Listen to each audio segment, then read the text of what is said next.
The Delhi Sultans. This is the second part of this chapter. In this video, I have discussed only long answer type questions. For the whole lesson, see the video part 1 also. Why did the Delhi Sultans not expand their frontiers in the earlier phase of their rule? Delhi के सुल्तानों ने अपने शासन के आरंभिक काल में अपनी frontier को, अपनी सीमाओं को क्यों नहीं बढ़ाया? इन द अर्ली 13th सेंचुरी, शुरुआत की 13th सेंचुरी में the control of the Delhi sultans did not go beyond heavily fortified towns occupied by garrisons. Delhi के सुल्तानों का कंट्रोल जो गैरिसन के द्वारा यानी कि सोल्जर्स के द्वारा प्रोटेक्टेड किलेबंदी वाले टाउन्स थे, उससे आगे नहीं बढ़ा। The sultan seldom control the hinterland of the cities. सुल्तानों ने बहुत ही कम शहरों के जो मेन लैंड थी उसको कंट्रोल किया। They were solely dependent upon tribute of plunder for supplies. वो अपनी सप्लाई के लिए ज़्यादातर या तो जो भेंट दी जाती थी या फिर जो लूट होती थी उस पर ही डिपेंड करते थे। Controlling garrison towns in distant Bengal and Sindh from Delhi. Delhi से जो ज़्यादा दूर के जैसे कि बंगाल है, सिंध है, वहाँ के गैरिसन टाउन्स को कंट्रोल करना वॉज एक्सट्रीमली डिफ़िकल्ट, बहुत मुश्किल था।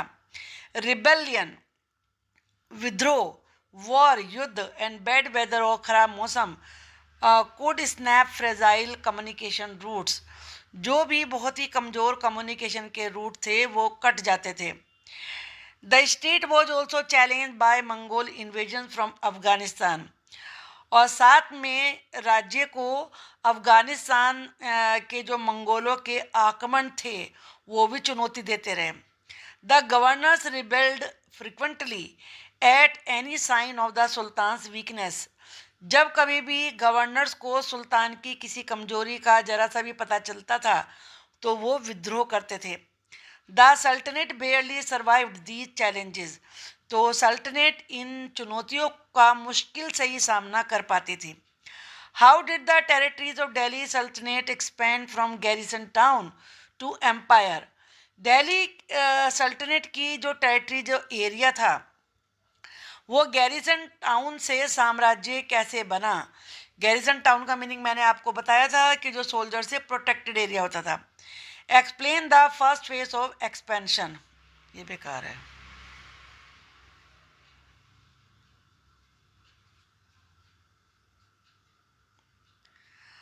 वॉट इज कॉल्ड अ मस्जिद। मस्जिद किसे कहते हैं? हाउ इज इट यूज, जिसे यूज कैसे किया जाता है? A mosque is called a masjid in Arabic. Mosque को ही मस्जिद कहते हैं अरेबिक लैंग्वेज में। Literally it is a place where a Muslim prostrates in reverence to Allah. शाब्दिक अर्थ कहें तो ये वो जगह होती है जहाँ पे मुस्लिम अल्लाह के सामने सम्मान से झुकते हैं। इन ए कॉन्ग्रीगेशनल मॉस्क, मस्जिद ए जामी और जामा मस्जिद, यानी कि जिस जगह पर क्राउड होती है, ऐसी मस्जिद को जहाँ बहुत सारे लोग इकट्ठे प्रेयर करते हैं, Muslim read their prayers together. मुस्लिम अपनी प्रेयर इकट्ठे पढ़ते हैं। Members of the congregation choose the most respected learned male as a leader.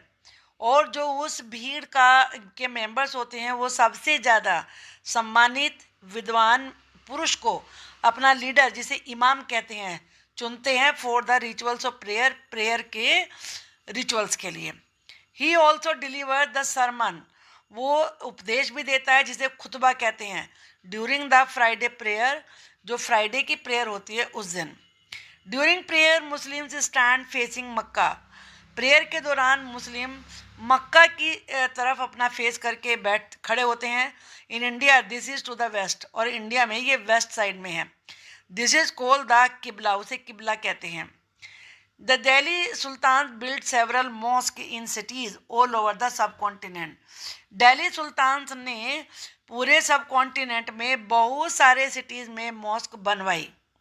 Why did the Delhi Sultans build mosque all over the subcontinent? Delhi sultans ने पूरे सब continent में mask क्यों बनवाई? दिल्ली सुल्तान built several mosques in different cities. अलग अलग शहरों में दिल्ली सुल्तान्स ने मॉस्क बनवाई। They wanted to show themselves as protectors of Islam, वो अपने आप को इस्लाम के प्रोटेक्टर यानी कि संरक्षक, इस्लाम और साथ में मुस्लिम्स के संरक्षक के रूप में शो करना चाहते थे। Mosque help in creating a sense of community, sharing common belief and code of conduct. और मॉस्क से इस बात में हेल्प मिलती थी कि लोगों में ये भावना आए कि वो एक ही कम्युनिटी के हैं, एक ही आचरण को मानने वाले हैं, एक ही विश्वास को मानने वाले लोग हैं। It was important as the Muslims came from variety of backgrounds, और ये बड़ा इम्पोर्टेंट था क्योंकि मुस्लिम अलग अलग बैकग्राउंड से आए थे। How was the administration consolidated under Delhi Sultanate, Delhi सल्तनत के अंडर में एडमिनिस्ट्रेशन कैसे सॉलिड कंसोलिडेट हुआ, कैसे उन्होंने उसे सॉलिड बनाया।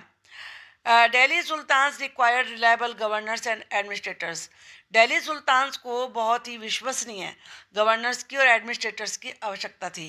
Rulers specially Iltutmish favoured special slaves called bandagan for this purpose. Iltutmish जैसे रूलर्स ने विशेष रूप से जो अपने स्पेशल गुलाम थे, जिन्हें बंदागन कहते थे, इस काम के लिए चुना। They did not appoint aristocrats, उसने ऊंचे परिवार से आने वाले लोगों को अपॉइंट नहीं किया, और लैंडेड चीफ या जो जमींदार थे उनको गवर्नर के रूप में नहीं नियुक्त किया। Bandagans were trained for important political offices, bandagans को इम्पोर्टेंट जो पॉलिटिकल काम होते हैं उनके लिए ट्रेनिंग दी गई। They dependent totally on the masters, वो पूरी तरह से अपने स्वामी पर निर्भर करते थे।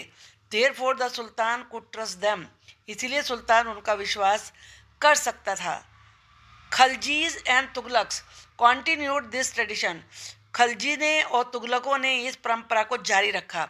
And raise people from humble birth to high position, जो थोड़े छोटे परिवारों से लोग होते थे उन्हें बड़ी ऊंची पोजीशन तक उठाया।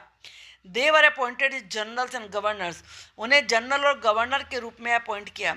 All this led to an element of political instability, और इसकी वजह से जो पॉलिटिकल अस्थिरता थी वो उत्पन्न हुई। What advice was given to the Delhi Sultans about the slaves? Slaves के बारे में दिल्ली के सुल्तानों को क्या सलाह दी गई? The Delhi sultans were advise, Delhi के सुल्तानों को सलाह दी गई। A slave whom one has brought up and promoted must be looked after, कि स्लेव जिसको कि किसी ने पाला है, आगे बढ़ाया है, उसे उसकी देखभाल करनी चाहिए। The kingdom needed a whole lifetime and good luck to find a worthy and experienced slave. Kingdom को एक पूरे लाइफ टाइम और अच्छे सौभाग्य की जरूरत थी कि वो योग्य अनुभवी स्लेव ढूंढ सकें। वाइज मैन हैव सेड, बुद्धिमान लोगों ने कहा, that a worthy and experience slave is better than a son, कि एक अनुभवी और योग्य स्लेव बेटे से भी ज़्यादा बेहतर है। How did accession of a new monarch see conflicts between the old and new nobility, जब भी किसी नए राजा को सिंहासन पर बैठना होता था तो पुराने और नए के बीच में कॉन्फ्लिक्ट, लड़ाई क्यों होती थी। Slaves and clients were loyal to their masters and patrons, slave और जो क्लाइंट्स होते हैं वो अपने मालिक और अपने संरक्षक के प्रति वफादार होते थे। They were not so to their heirs, वो अपने उत्तराधिकारियों के प्रति नहीं होते थे। New sultan had their own servants, और नए सुल्तान के अपने अपने नौकर होते थे। द रिजल्ट वॉज दैट, का परिणाम ये हुआ, that the accession of a new monarch often saw conflict between the old and the new nobility, कि जब भी कोई नया मोनार्क किंग बनता था, सिंहासन पर विराजमान होता था, तो पुराने और नए के बीच में संघर्ष होता था, लड़ाई होती थी। The patronage of these slaves by the Delhi sultans also shocked many elites, इस प्रकार से स्लेव्स को ये पैट्रोनेज देना, संरक्षण देना, दिल्ली सुल्तानों के द्वारा संरक्षण दिए जाने से बहुत सारे जो हाई फैमिलीज के लोग थे वो शॉक थे।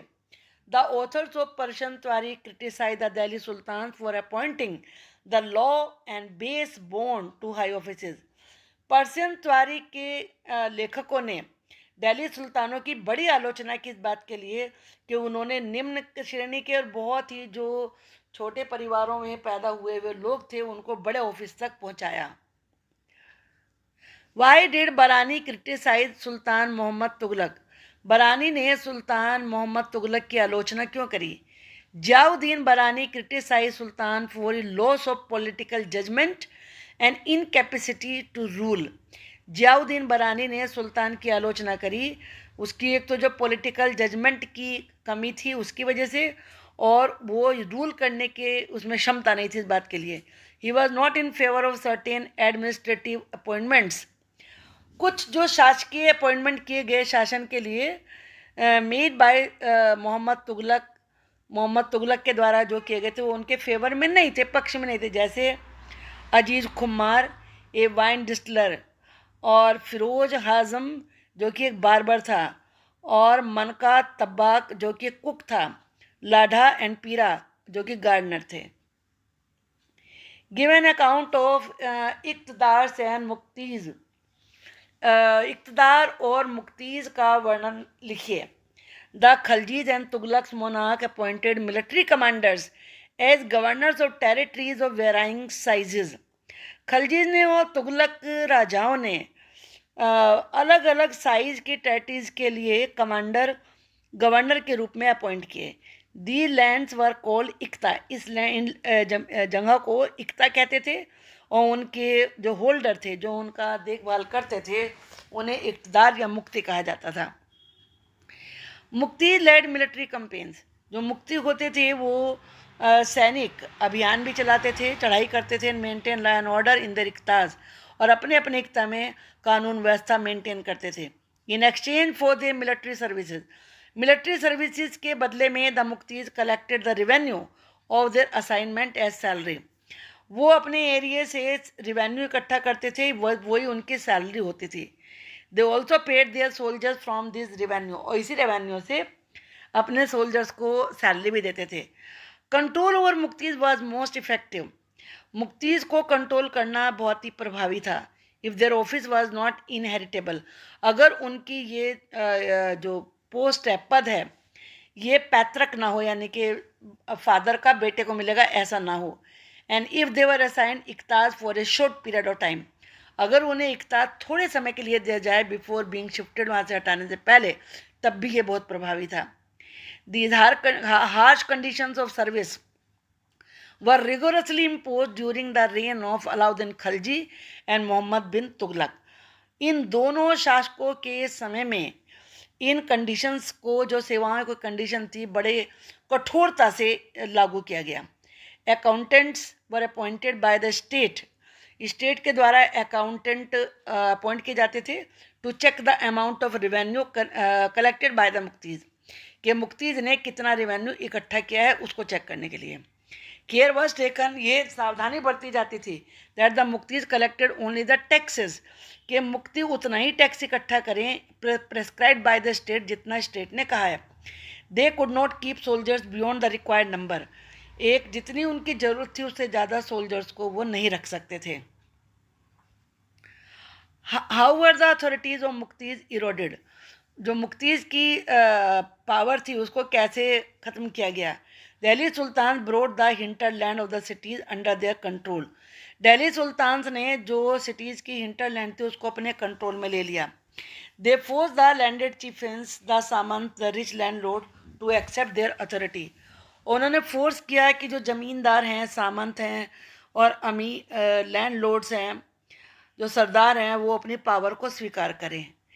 Under Alauddin Khalji the state brought the assessment and collection of land revenue under its control.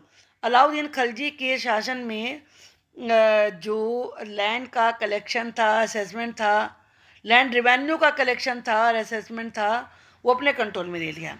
The rights of the local chieftains to levy tax were cancelled. जो लोकल सरदार होते थे उनका जो अधिकार था टैक्स लगाने का, उसे कैंसिल कर दिया. दे वर ऑल्सो फोर्स टू पे टैक्स. बल्कि उन्हें फोर्स किया, विवश किया कि वो भी टैक्स दें. The sultans administrators measured the land.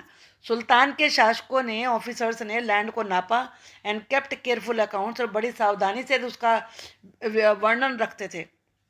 Some of the old chieftains and landlords served the sultanate as revenue collectors and assessors. जो कुछ पुराने सरदार थे और लैंडलॉर्ड थे वो सल्तनत में रेवेन्यू कलेक्टर और एसेसर्स यानी कि उसको बताने वाले कि कितना टैक्स लगना चाहिए इसके रूप में काम किया। Which kind of taxes were there during Delhi Sultanate. Delhi सल्तनत के समय में किस प्रकार के टैक्सेस थे? 3 kind of taxes were there during Delhi Sultanate. Delhi सल्तनत के दौरान 3 प्रकार के टैक्सेस थे। These were kharaj, it was a tax on cultivation, ये फसल के ऊपर लगाया जाने वाला टैक्स था। It was about 50% of total produce of the land of a peasant. किसी भी पीजेंट के किसान की जो 50 पर टोटल उत्पादन होता था उसका 50% था। टैक्स ऑन द कैटल, जानवरों पे मवेशियों पे वो टैक्स लगता था। टैक्स ऑन द हाउसेज, और घरों पे टैक्स लगता था। How did the large parts of the subcontinent remain outside the control of Delhi सल्तनत। जो सब कॉन्टिनेंट के बड़े बड़े पार्ट थे वो दिल्ली सल्तनत के कंट्रोल से बाहर कैसे थे? Large parts of the subcontinent remain outside the control of the Delhi Saltanat. कारण था it was difficult to control distant provinces like Bengal from Delhi. Delhi से जो दूर के प्रोविंस थे जैसे बंगाल था उन्हें कंट्रोल करना बहुत मुश्किल था। Soon after annexing southern India, southern India को जोड़ने के तुरंत बाद the entire reason became independent, पूरा रीजन ही इंडिपेंडेंट हो गया, स्वतंत्र हो गया। Gangetic plain had forested areas, Ganga के जो मैदानी इलाका है वहाँ फॉरेस्ट वाला एरिया ज़्यादा था। सल्तनत forces could not penetrate them, सल्तनत की जो सेनाएं थी, फोर्सेस मतलब सेना है, पेनिट्रेट में घुसना, उनमें नहीं घुस सकी जंगलों में। Local chieftain establish their rule in this region, जो लोकल चीफ थे, सरदार थे, उन्होंने इन रीजन में अपना रूल स्थापित कर रखा था। Alauddin Khalji and Mohammad bin Tughlaq could force their control in this areas but only for a short time. Alauddin Khalji और मोहम्मद बिन तुगलक ने अपना कंट्रोल इन एरिया में ज़बरदस्ती लागू किया, लेकिन केवल थोड़े समय के लिए। How did the Mongol force the Delhi sultan to mobilise a big army, मंगोलों ने किस प्रकार से दिल्ली सुल्तान को एक बड़ी आर्मी बनाने के लिए विवश किया? The Mongols under Genghis Khan invaded Transoxiana in the north east Iran in 1219। Genghis Khan के अंडर में मंगोलों ने ट्रांसोक्सिनिया पर, जो कि ईरान के नॉर्थ ईस्ट में है, 1219 में अटैक किया। Delhi Sultanate face their onslaught soon after, onslaught का मतलब है नरसंहार, मैस्क। दिल्ली सल्तनत ने भी इसके तुरंत बाद ही बहुत लार्ज स्केल पे नरसंहार देखा। मंगोल अटैक्स ऑन दिल्ली सल्तनत increased during the reign of Alauddin Khalji. Alauddin Khalji के शासन में मंगोलों के अटैक दिल्ली सल्तनत पर बहुत बढ़ गए। And in the early years of Mohammad bin Tughlaq rule, Mohammad bin Tughlaq के आरंभिक शासन के आरंभिक वर्षों में भी। This force the two rulers to mobilise a large standing army in Delhi. इसी बात ने, इन अटैक्स ने इन दोनों रूलर्स को इस बात के लिए विवश किया कि वो दिल्ली में बहुत बड़ी आर्मी तैयार करें। Which pose a huge administrative challenge, जो कि एक बहुत ही बड़ा शासकीय चैलेंज था। Who was Ibn Battuta, when did he come to India, Ibn Battuta कौन था और वो भारत में कब आया? Ibn Battuta was an African traveller, Ibn Battuta एक अफ्रीकन ट्रैवलर था। He came to India during the reign of Mohammad bin Tughlaq, Mohammad bin Tughlaq के राज्यकाल में वो भारत में आया। He came to India from Morocco, वो मोरक्को जो कि अफ्रीका में है वहाँ से भारत में आया था।